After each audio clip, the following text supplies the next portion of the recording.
Hello, friends, and happy Wednesday to you. What a treat of a day to spend with you. I just got done with our mega tweet chat, and we actually talked about Mental Health Month, I guess it is this month, and had a really in-depth discussion. So if you've always been curious, we had some great great tweets. Definitely check that out. But today, I will tell you one thing that came during the tweet chat that I was like, what is this doing here? And it was actually Google News. Google News kept trying to trickle their way into our tweet chat. And so I said, oh, I can't wait. I can't wait to hear what Greg has to talk about all things Googling and all, really great information. So you definitely want to stick around for that and hear his thoughts on that. Actually, I'm probably going to be taking notes because I know Greg spent hours in that event. And I'm going to keep you, of course, on top of all things business finance. And of course, we're here to encourage you to participate, share where you're from. Don't be shy. Let us know where you're joining us from. I already see CrossX Fighter Joshua joining us on YouTube Live. Such a treat to have you, and it's so great to see you yesterday as well. And a big welcome to In the Loop with Winnie and Greg. I'm Winnie's son, longtime financial pro, CNBC council member, and Forbes contributor, and host of Level Up with Winnie's son, which can be found on NASDAQ and some other platforms. But most importantly, happy Wednesday. And of course, how are you, Greg? I'm so happy to see you. It is so good to see you too. And hi, everybody. Thanks for joining. Yeah, I'm Greg Nibbler, in case you don't know, longtime tech reporter, and covering a lot of stuff today. So it was the Google I/O conference, which is their developers conference, which was a very long one today. So it was a couple of hours. So we're going to be talking about that, kind of going over some of the highlights from that. So that's all coming up here, and lots to talk about. And as Winnie said, we're live, so we want to see your comments, your questions, whatever you want to talk about. Drop those in there as well. And yeah, I always look forward to finding out a little bit more about what's going on in the world of finances with Winnie updating us on all of that. I know you've got a lot on your plate too, with the tweet chat already today, plus following everything else. You are a very busy person.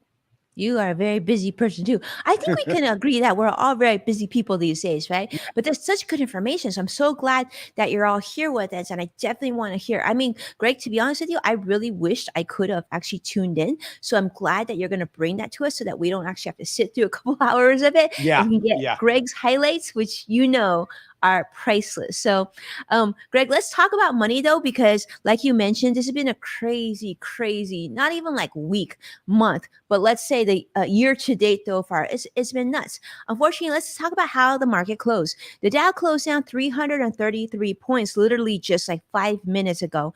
The NASDAQ closed also down 373 points.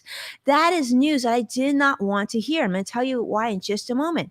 S&P 500 also down 65 points.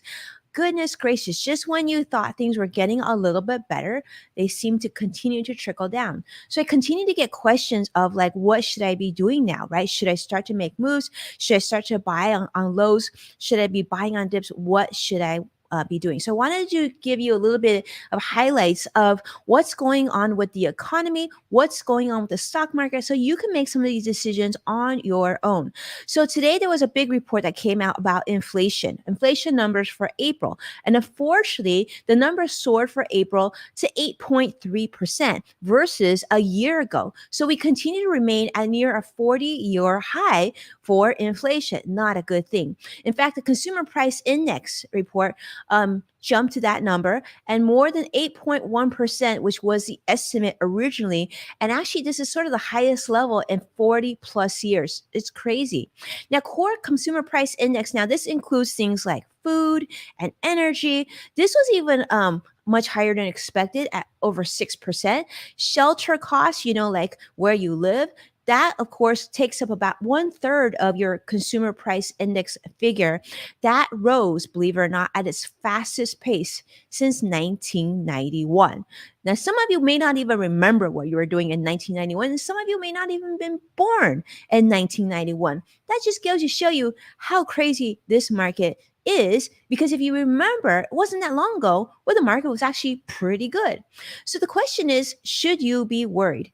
a lot of times you'll see in the financial news people talking about investors wondering, what should I be doing? You might think, I don't know if I'm really an investor. When I think about investors, I think about institutional investors, like those big companies going out there. But let me tell you, each of you is an investor if you have a 401k at work, if you have even a simple mutual fund, even a stock, you are in fact an investor and you are part of this community. So let's talk about this. I wanted to give you some history because it's actually kind of crazy. And it's this, first off, there's 3 weeks of trading left in this month in May of 2022.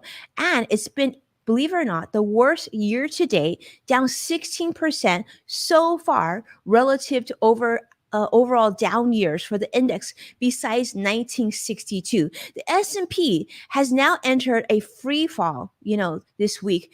And we're getting closer, unfortunately, to what they call a bear market. Now, remember, a bull market, definitely a positive thing. A bear market, definitely a negative thing, right? Nobody wants a bear running at them. That's how I kind of remember. I guess you don't really want a bull running at you either. I guess, like I have to ask. I'll have to ask Greg about that. But anyhow, a bear market is definitely a negative thing. Now, if the index continues to drop below 3,854, this actually would represent a 20% decline, which then, of course, would qualify as a bear market. Now, the Fed's decision to increase interest rates just literally a few days ago by 50 basis points, or in essence 0.5%, was actually the most aggressive rate hike in over 20 years. Now, you're adding to that, of course, record high inflation that we just talked about, an ongoing conflict in Ukraine. We know about, we continue to have this national labor shortage.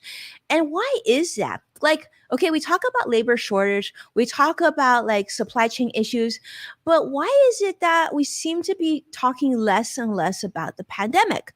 And really, we should actually continue to talk about that, and we should do everything we can to get rid of it if we want our money to improve. That's just the bottom line, right? A lot of these things are coming because of the pandemic. Now, according to a recent survey that came out from our research that came out of DataTrek, the S&P has lost during the first 5 months of the year. This is actually historically not a good thing. Now, historically, when the S&P 500 has underperformed in the first 5 months, it will actually continue the downfall between June and October. And if you continue to see negative returns during that first 5 months, typically in November and December, the losses are a little bit more quiet and then returns sort of flatten out a bit. So we definitely don't like seeing like the January through May that we're seeing right now. This is definitely not historically a good sign for the financial markets. Now, some people are saying, well, I'm going to just, buy on a dip. I'm going to wait until things get really low. I'm going to buy more. And some of you might have already started doing that already. But believe it or not, if weakness continues, we actually might have to wait a little bit longer to actually see more losses continue to trickle through. Now, the Poor NASDAQ stock index, so I want to talk about this too, because some of you are big tech investors. If you're fans of Greg, you probably are very, very comfortable with technology and the names, and you're excited about this. But believe it or not, NASDAQ, has by far of the three indexes, which is the NASDAQ, the Dow, and the S&P 500, is actually doing the poorest. Right now, it's down over 4,000 points, which is actually 26% since January that it's down. The S&P 500, to give you an idea, is down about 17%. The Dow is down about 12% since January 1st of 2022.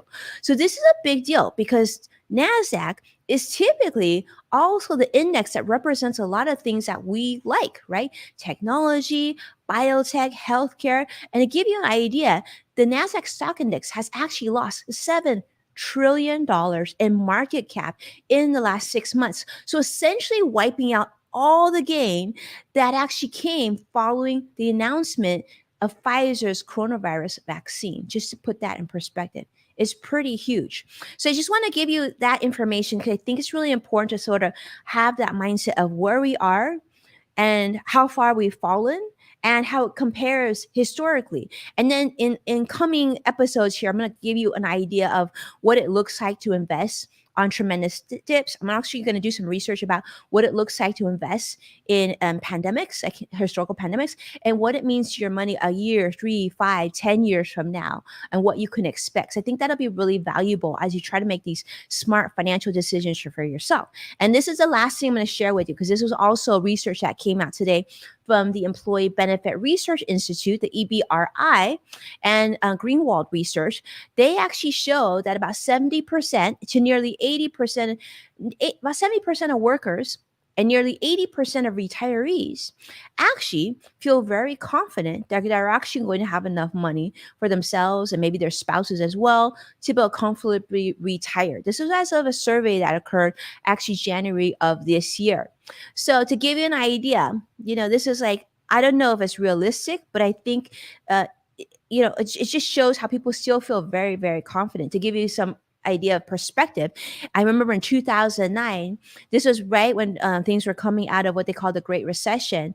A little over half of workers were actually confident, and about 67% of retirees were confident. So to give you an idea, people are way more confident right now, or at least as of January. And I think part of that was because of a lot of the pandemic financial support that the government fed through to Americans, in stimulus support and whatnot. So we'll see what happens. But I will tell you this, the White House released sort of meek news earlier this week, right? As it pertains to like financial support coming out of Congress and whatnot. And I think you should really pay attention to that, because if things start to get, let's say, a little muggy or tricky or uncomfortable in summer and fall months, then I think that we can probably suspect a lot more, dramatically more volatility in the financial markets. So be aware, and don't forget that I told you that. All right. So Greg, hopefully that was helpful. Was any of that a surprise to you? Probably not. Well, I mean, not necessarily surprising, but I mean, that is a lot of information, and just to understand where it's all going. So I really, really appreciate it. That is way more than what I would understand as far as the nuances of why all that is happening. So very, very beneficial to know that. You. And try to plan out all of that. So yeah, and I want to say thank you to everybody who's tuning in, and joining us, because I do have the other side of things today, which, as you mentioned, was trying to sneak into your tweet chat earlier, and probably everybody's seeing it all over Twitter, which is Google I/O and their big the keynote speech, and the conference goes through to tomorrow, but started off today where we got to see their big speech and some of the new things that Google has been working on. So I kind of went through it all. It was a 2-hour presentation, which is really long, even by a tech presentation standards. Usually you're about an hour for those things, but they had a lot to talk about. And I kind of picked some of the highlights from that, if you will, that maybe we can go through here, Winnie. Yes, please. So starting off with Google, they came out. I will mention this, and there's a lot that you can look up on it. They have different ways for more eco-friendly use cases for Google Maps, to where you could actually eventually, when this rolls out, you'll be able to map out routes that may take you a little longer, but would be more environmentally friendly and save you on fuel, which, as going with everything that Winnie was just talking about, that's probably going to be a good thing for all of us to figure out how to do that. So that's something that you're going to see coming up. They've got some other ways to try to help change some of the issues that come with cameras and with everything online, as far as skin tone and color, and some of the major issues that have been associated with that. So they've got some new ways to help mitigate that and help rectify some of those issues. So that's some other things you can check out as well. Going on to maybe one of the first kind of hardware-ish announcements. It's really more about the assistant, but hardware-ish. We do have some things with the Google Nest Hub and the ways that we interact with our smart home assistants. So if you do have a Google device, you know that the wake word, you pretty much say it all the time, hey, Google. I don't want to set off everybody's devices at home, but that's one of the things that you get used to saying. I have it in my room here, and I use it all the time. I didn't even realize how often I say, hey, G, all day long. But now they're going to be changing that up with the Smart Hub. So that's what the one with the actual screen, a video screen and a camera on it, to where you're going to be able to just look at it, and it will already be awake in answering your questions. So the way this works is when you set up your facial recognition software, so it's trained just for whoever's face is activated on it and their voice. So it's the combo of those two things. Once you have that set up, you'll no longer have to say that wake word. You can walk in and be within about 5 feet of the device and just start asking questions. That's cool. Yeah, so that's kind of I like that idea because it does get kind of annoying saying if you use these assistants, it does get kind of Mhm. annoying saying that all the time. So that's pretty cool. It's a little bit probably I'm going to guess, and I'd love to hear some comments or see what people think. Going to be a little bit unnerving just knowing that the camera is always on, always looking for you. As they said, the videos for that stay on the device; they don't go anywhere else. So they're very well aware of the security issues that people or security concerns that people would have. But Mhm. that's kind of how that's going to work for that update if you want to use it.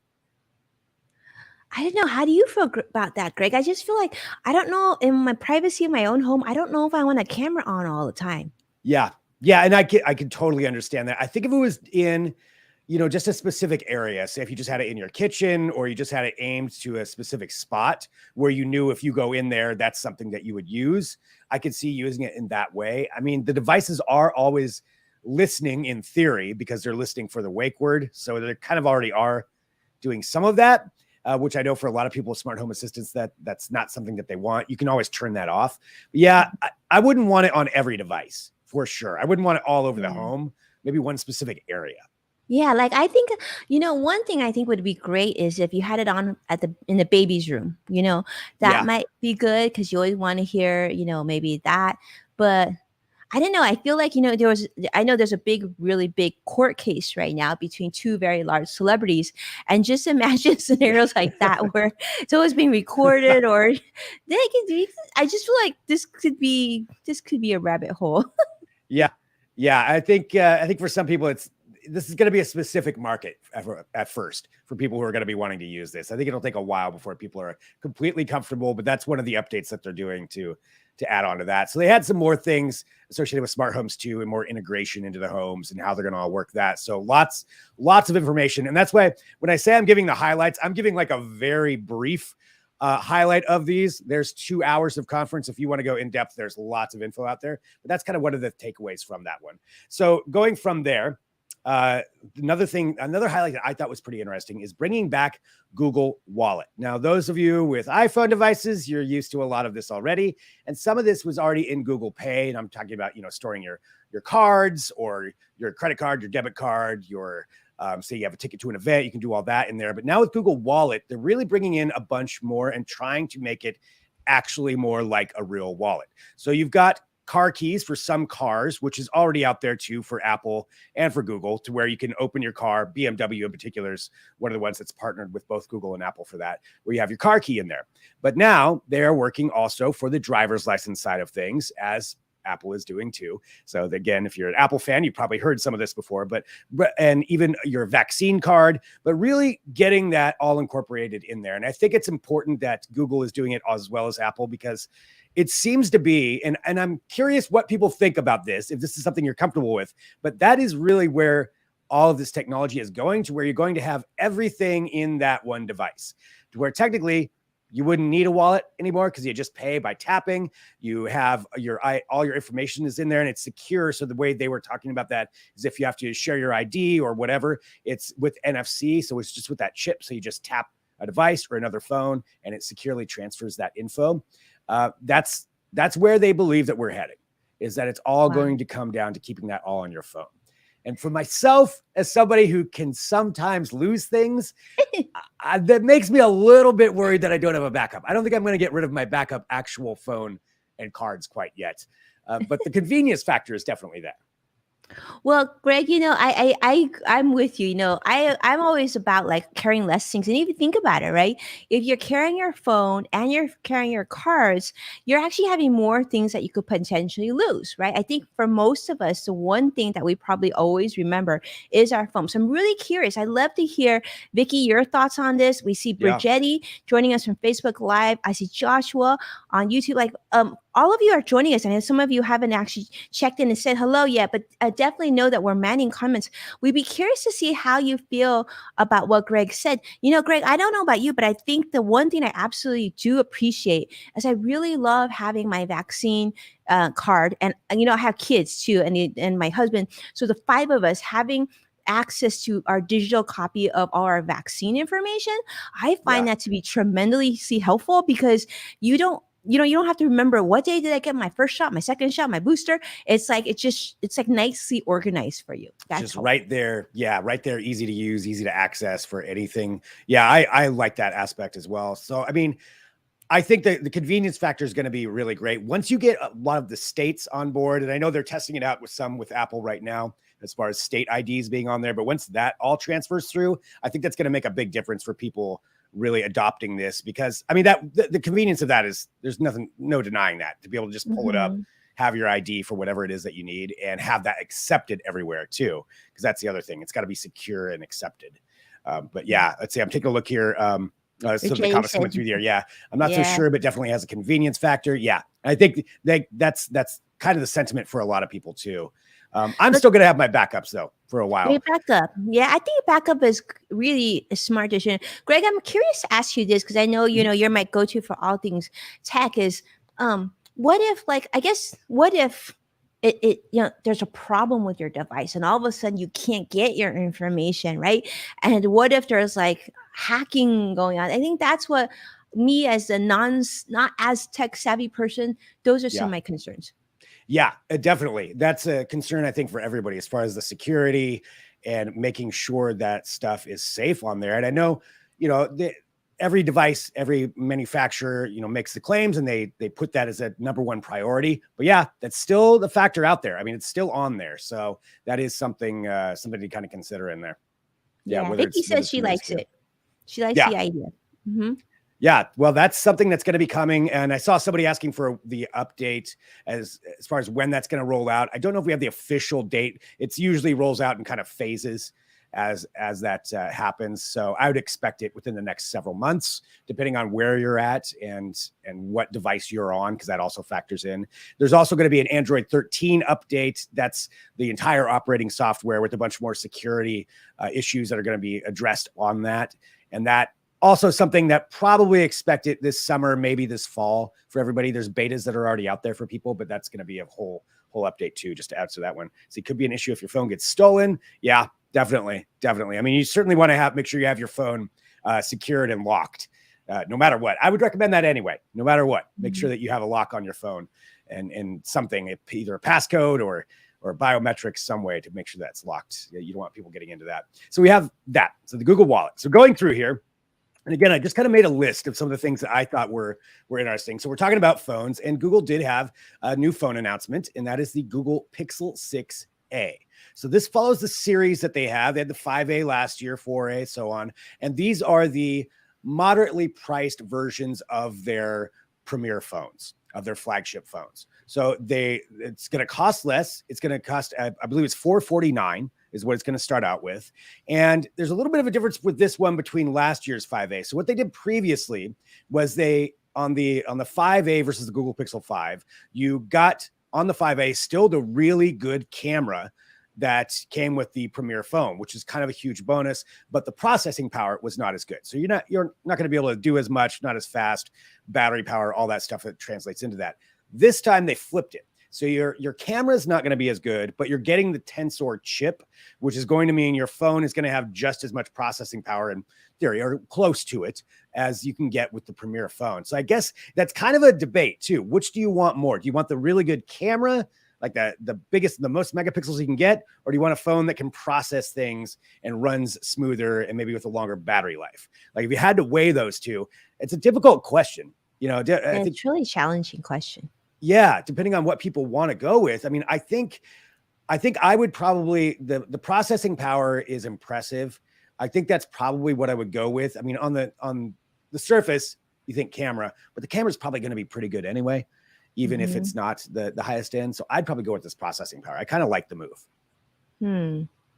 Yeah, I feel like what you just talked to me about or shared with us right now, I feel like it's sort of like the competitor to the iPhone SE, right? Sort of the more entry level SE.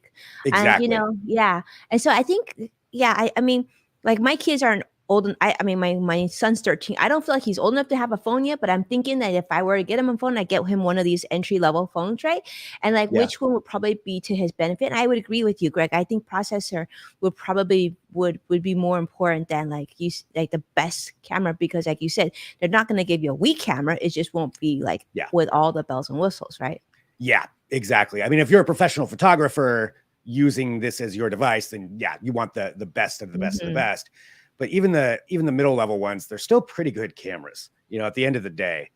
But if you want all the bells and whistles of a camera, then yeah, this would not be the way. But I like that these manufacturers are doing this. Samsung has a whole line of them, but Apple doing it now and Google doing it for the last couple of years, just a way to get people into it. I mean, it's still not like a cheap phone, but it certainly is more moderately priced, especially if you add it into a service plan over a while. So that's the Google Pixel 6a. It doesn't come out till July, and that's when it's going to be rolling out. But that's where you're going to get for that. So they did also give just a quick picture of the Google Pixel 7 as well. So in the 7 Pro. So that's also going to be coming out in September. And it seems like that's when a lot of the other hardware is going to be showing up. And most likely that includes the Pixel Watch, which they did finally admit that they are making. This is something that's like one of the worst kept secrets ever. They even had like a couple of months ago, or maybe no, less than a month ago, somebody accidentally left a prototype Google Watch at a restaurant. Oops. I'm going to say accidentally, because if you're working on the prototype of it, I don't see how you just accidentally forget that. You accidentally left it at the most popular restaurant in LA where Right. all the paparazzi hang out. Yeah, exactly. Oh no, I left the watch there. Somebody might see that and post pictures of it. So, that I think that was a little bit of a marketing ploy, but nonetheless, we do get to see what it is. So yeah, you're taking a look right there. That's what the watch is going to look like. I'm excited to see how it all works, because naturally it'll incorporate all the native Google stuff and Android stuff. All that's going to be in it. But also, in case people forgot, they purchased Fitbit a couple of years ago. So they have all that Fitbit technology. So, turning it into more of an athletic watch, it's going to be interesting to see. We don't know exactly, other than they're going to have, all the different apps that you can put in there, but we'll find out more about that later this year. But at least they finally admitted it. So I'm expecting like September maybe, when the new Pixel 7 comes out. I bet there's going to be a big thing for pairing those two together, and that's probably when we'll see that. I'm curious, Greg, are you going to get one? I feel like this would be a fun thing for you to test out. Yeah, I do. Once they actually have them available, yeah, I would actually really like to try this out, especially since, and Apple's got their entire ecosystem already going, but I want to see how they're going to do it with Android, because you can bring in so many more third-party apps, and I just want to see what they do with that, because this is a developers conference, meaning all the people that develop the apps. That's primarily what this thing is for. The keynote that we're talking about, that's directed to all of us, but now they go in depth. Like right now, there's all kinds of sessions and rooms where they're talking about this specific thing, and getting to find out what all those developers, what their ideas are. That's what I'm really interested to see. But I think it's going to be a few months before we get to see it or find out what they're doing. Yeah, I think it's going to be a cool watch. I think it'll be cool. I think it'll be a cool watch.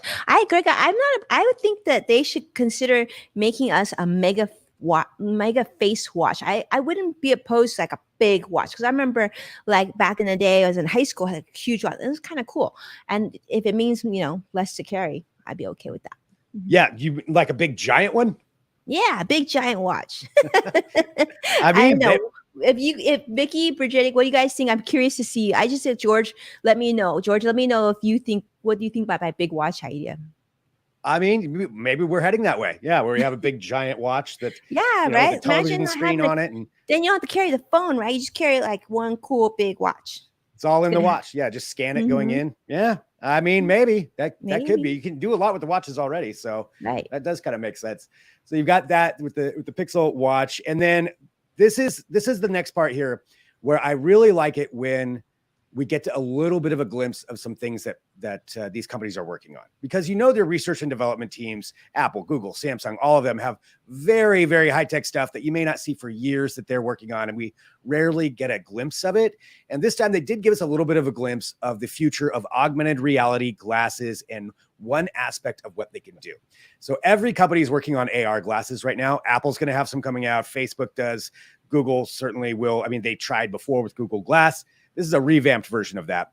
Now, the design of these, I wouldn't worry as much about what they look like, but what they did is they incorporated in Google Translate, which is live translation. And this particular example, this woman spoke English and her mom spoke, I believe it was Mandarin. And for some reason, neither of them speak the other language. So What? whatever reason that, yeah, I know, right? I was like, well, how did that happen? But whatever reason that is, they don't speak the same language. And so they put on these glasses and it gives live translation and it puts it overlays it over the glasses. So as they're talking, you're reading exactly what it is that they're saying. There's an example right there of this guy. 1000%. I want this. I want Yeah, this so much. me Right? too. Like when we travel, like I know I'm sure you felt this way, Greg. We start going to certain countries. You're like, I don't know if I want to go there. What if I can't speak the language? Like, like Japan is one of these places I think I would love to test this thing out. Absolutely. Yeah. I mean, just how cool is that to be able to communicate? And they highlighted the fact that, it looks like you're making eye contact as well because you're staring through the glasses. And it's just kind of overlaid right there. And in real time, you're seeing what they're saying just to increase communication, Super sweet. cut down those barriers of language. I love that idea. And yeah, to your point, traveling, how much fun would that be going into different countries and now So being able awesome. to know, have a conversation with somebody. Anytime I travel, I like talking to local people, whoever is there, find out because they always know what the coolest things are to do, the best restaurants, the best places, and to be able to just have that direct conversation, like that's a really cool use of technology. But we wouldn't be able to respond. We can only understand them. That's the only thing, right? Well, no, each person has them, then it works. So each one would get the translation in real time. Oh, so we would have to hand another set to. You'd have to hand them another set. Yeah. You'd have to bring a spare along. Got it. Yeah. What if they don't give it back? Well, that's true. That is an issue. That is an issue. But that's just an idea of what they're working on. And we don't know when those glasses are going to come out or if that's even going to have that functionality, but that's a prototype that they've been working on and testing out. And I like to see more of that kind of thing, a more. Yeah, that's really cool. Yeah. Things that increase communication or help out with, I always love medical technology. We didn't see a ton of that on this one, but this is, that's kind of cool. So we'll see more. I think augmented reality glasses for anybody who follows tech. This is something you may not see this year, maybe not next year, but you're going to see it a lot more. They're going to be coming, whether you want to use them or not. You're going to hear a lot about augmented reality glasses. I love that. Vicky says it will be fashion go-to. And I agree. When I was thinking the same thing, Vicky, when I was watching this demo, I'm like, oh, it'd be really cool in red. Yeah. Right. Yeah. Once you get fashion designers in, I think then people will start using them a lot more. Yeah. Yep. So we'll have to see how it all goes. But yeah, those are my highlights, just kind of looking through it. Again, there's a lot of info out there for what they released today. Some of it's pretty developer focused, but some of it's just kind of more ideas of things that they're doing for the ecological things that they're working on, environmental issues and lots of stuff on that as well that they released. So all in all, I mean, a lot of good information. I would say my only criticism is we could have cut it down by, maybe 45 minutes. It's not I'm not Google. It's not my conference. Yeah. Learn from Apple. Yeah. Right. Yeah. Maybe. And this was the first one back where they had an actual audience too. So I think maybe that was part of it. They bring in it's their own Google employees. So there's a lot of clapping and laughing at every single joke. Those kind of always make me laugh. I'm like, it wasn't really that funny, that comment. It's like they've got an applause and a laughter button. They go up there somewhere. Google humor, Greg. Yeah. Google It's humor. like, well, Sudar Pichai's up there. You better laugh at his joke. I mean, but other than that, it was great. It was great to see it again and see what they're doing. And we're going to starting to get back into the season of this. So I expect some more stuff here in the next month, some more tech releases going into the summer. So some good stuff on the horizon. Yeah, thank you so much, Greg. That was awesome. I loved hearing that. And you just saved me 2 hours of time. I love it. Yeah. And I'm so glad because I feel like what you showed us is exactly what I would want to learn about. The wallet, the watch, all this, like the recording, all that stuff's cool. So cool. But thank you so much, Greg. So are we good? Are we good for next week? Because I feel like, we want to hear more. Yes, indeed. Yeah, good for next week. Should be some great stuff coming up to talk about. And as always, for everybody out there, always appreciate anybody reaching out too. So wherever you're watching, thanks for joining us. Thanks for being a part of this. But you can always send me a direct message, reach out, whatever social media platform you're on. I'm on there. You got a question, you got something cool that you found that you think I should know about, please. I love to see cool things. So send that over. And yeah, it's just always so great being here, especially with you, Winnie. Oh, you're so sweet. And same goes to you, Greg. It's such a treat to be here with you. I look forward to every week and such a treat to have all of you with us. I just want to say, really just thank you so much for, wow, so much engagement today. Vicky, CrossX Fighter, Joshua, Brigetti, George, you guys really brought it today and we appreciate you so much. We'll see you again next week. Stay well, stay safe, and have an amazing week. Yeah, thanks a lot. Bye, everybody. Bye bye.